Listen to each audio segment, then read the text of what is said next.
nación. Morelos es gozne de la historia.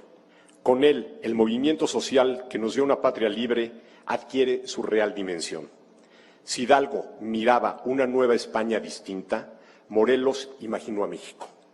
Junto a él lucharon Guadalupe Victoria, Nicolás Bravo y Vicente Guerrero, mexicanos que vieron realizados como presidentes de la República los ideales que Morelos enarboló con la visión que le dio a conocer al país en sus entrañas. Estamos frente al héroe José María Morelos y Pavón, el hombre más extraordinario que había producido la Revolución de Nueva España, en palabras de Lucas Alamán.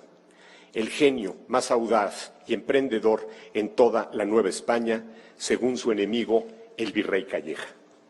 Hoy inauguramos una muestra que ofrece respuestas alejadas de convencionalismos para dar una imagen más humana de un personaje que, además de tener grandes cualidades políticas y militares, fue el primero en imaginar un proyecto de nación, un estadista de la independencia y la libertad de México. La exposición nos plantea un recorrido: el nacimiento de Morelos, su infancia en Valladolid, sus estudios en el Colegio de San Nicolás, su época de madurez cuando concretó el documento que dio a México la semilla de su primer texto constitucional con los sentimientos de la nación. Están también aquí los años de párroco de pequeñas poblaciones aisladas y flageladas por la pobreza. Esa experiencia que le dio el conocimiento de la tierra caliente, que sería esencial para la lucha de independencia. Está la vida de Morelos, que se vuelve una transformación incesante y violenta. Apoyado en el mando otorgado por Hidalgo, toma Acapulco, recluta fuerzas, ordena ejércitos y mandos, administra recursos y planea ofensivas en 5 intendencias de la Nueva España: Michoacán, México, Puebla, Veracruz y Oaxaca. Se convierte en jefe de armas y arrastra aliados a su causa. Muchos se suman a la insurgencia bajo su mando, y así va de Saltillo a Zitácuaro, se instala en Chilapa, entra en Cuernavaca, se parapeta en Cuautla y culmina esta etapa con la defensa gloriosa de este sitio ante las fuerzas poderosas de Félix María Calleja. Logra otra campaña exitosa al apoderarse de Oaxaca, nudo vital de transporte y comercio con todo el sureste.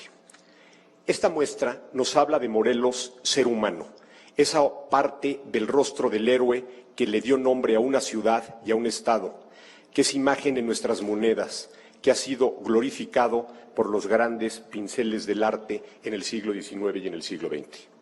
Esa es la mirada con la que queremos verlo en esta exposición, que se ha planteado como principal objetivo, sobre todo, que los jóvenes encuentren en él la figura del hombre que imaginó, e imaginación es creación, un México como país libre, soberano y con leyes que le dieran la capacidad de decidir su propio camino. Un encuentro no solo con el héroe de la independencia, sino con el hombre que sufrió pérdidas y reveses y se atrevió a pensar un futuro distinto para esta patria nuestra. Morelos es el patriota clarividente, que con la mirada puesta en sus campañas militares, piensa en la organización política de la nación liberada y convoca a un Congreso que le dé sustento. El 13 de septiembre de 1813 inicia sus sesiones el Congreso de Chilpancingo, que también pretendía unir a los distintos jefes de la insurgencia. Ahí Morelos hizo leer sus sentimientos de la nación, donde declaró que la América era libre e independiente de España y de otra nación, gobierno o monarquía. Finalmente, inspirado en este documento y en el impulso libertario generado por la conmoción revolucionaria que se había despertado en otras partes, los insurgentes convocaron a un congreso el siguiente 6 de noviembre de 1814, llamado Congreso de Chilpancingo, cuyas resoluciones trascendentes se publicaron el día 22 de ese mismo mes. Luis González y González nos relató que en la jura de la Constitución de Apatzingán, en octubre de 1814, en ese caserío de aquel entonces, hubo misa, baile y banquete.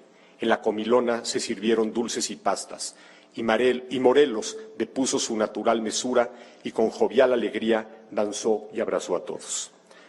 Morelos es todo eso: historia, ley, idea de Estado, de república, de libertad. y es el héroe que estuvo marcado por sus circunstancias, por su estrecho contacto con la vida rural, con las labores del campo, por el cultivo, la cosecha y la comercialización de sus productos, que conoció todas las labores agrícolas y a los trabajadores del campo, en su mayoría indígenas, mulatos y mestizos. Fue sensible, como estadista y ser humano, para mirar y pensar su contexto, para comprender la necesidad de realizar grandes transformaciones.